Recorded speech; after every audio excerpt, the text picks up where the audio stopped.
Outstanding Poles in History. Tadeusz Kościuszko.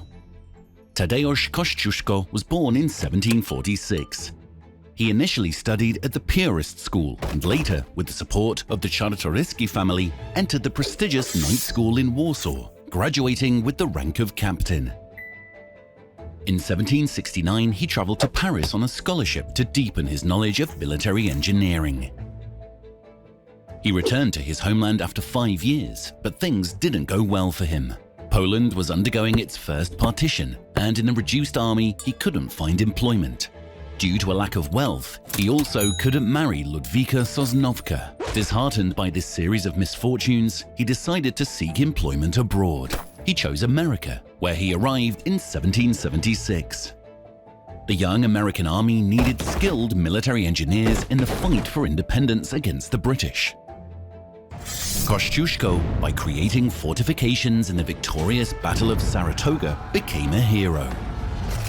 Later, on George Washington's order, he fortified West Point. His fortifications were impregnable, earning him a promotion to brigadier general.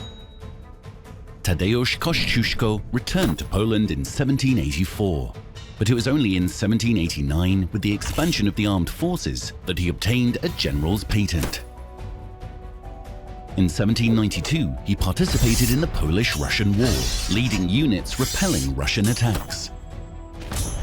However, when King Stanislaw August Poniatowski joined the Targowica Confederation and ordered an end to hostilities, Kościuszko saw it as betrayal, resigned, and left the Commonwealth. He went to Saxony, where, along with other activists, he began planning a national uprising. In 1793, the second partition of Poland took place. A year later, Kościuszko returned to his homeland and took leadership in the uprising named after him, the Kościuszko Uprising. He was appointed the supreme commander of the National Armed Forces.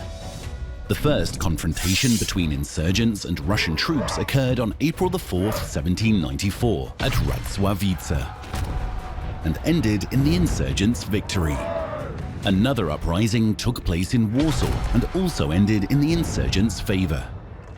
Kościuszko could win people over, especially peasants, by reducing their serfdom obligations, anticipating his time by over half a century. On October 10th, a battle took place at Maciejowice, in which the Polish army suffered defeat.